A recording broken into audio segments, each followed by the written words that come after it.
Hello friends, இன்றைக்கி நம்ம பார்க்க போகிறது வாழைப்பூ பயன்படுத்தி ஒரு துவையல் ரெசிபி தான் நம்ம பார்க்க போகிறோம். வாழைப்பூ பிரியாணி பார்த்தாச்சு, மடலில் சட்னி ரெசிபி பார்த்தாச்சு. இன்றைக்கி இந்த துவையல் ரொம்பவே டேஸ்ட் நல்லாயிருக்கும். இட்லி தோசை சப்பாத்திக்கு கூட டேஸ்ட் இது தொட்டு சாப்பிட அவ்வளோ நல்ல ஒரு காம்பினேஷனாக இருக்கும்.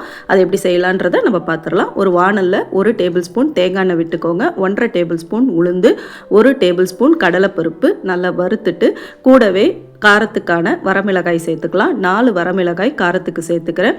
இதையும் சேர்த்து இது கூடவே வதக்கிட்டு ஒரு கைப்பிடி அளவுக்கு கருவேப்பிலை இலை சேர்த்துக்கோங்க. இதுக்கு பதிலாக நீங்கள் பச்சை கொத்தமல்லி இலை கூட சேர்த்துக்கலாம். அதையும் சேர்த்து நல்லா வதக்கிட்டு 4-5 சின்ன வெங்காயம், 6-7 பூண்டு பல் அதையும் சேர்த்து நல்லா வதக்கிடலாம்.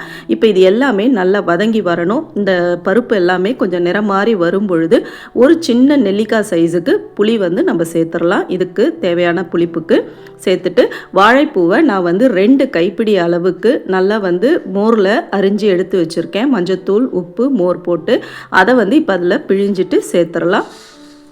சேர்த்துட்டு நல்லா வதக்குங்க. நல்லா இது வதங்கி வந்ததுக்கப்புறம் நல்லா ஆற வச்சுட்டு மிக்சி ஜாரில் சேர்த்து உப்பு சேர்த்து நம்ம அரைச்சி எடுத்தோம்னா நம்ம வாழைப்பூ துவையல் சூப்பராக ரெடி ஆகிடுச்சு. இதை நீங்கள் நாள்பட்டு வச்சுக்கணும், ஒரு 2 நாள் வச்சுருந்து சாப்பிட்ணுன்னா இந்த துவையல் அரைச்சதுக்கப்புறம் கொஞ்சம் எண்ணெய் ஊற்றி அந்த வாணல்லே வதக்கி எடுத்திங்கன்னா இன்னும் இந்த துவையல் ஒரு 2 நாளைக்கு நல்லாயிருக்கும். இப்போ நான் அப்படியே தான் நம்ம சாப்பிட போகிறோம். இப்போ பாருங்கள், கடைசியாக கடுகு கருவேப்பிலை தாளித்து கொட்டிடுங்க. அவ்வளோதான். செஞ்சு பார்த்துட்டு எப்படி வந்ததுன்னு சொல்லுங்கள். தேங்க்யூ.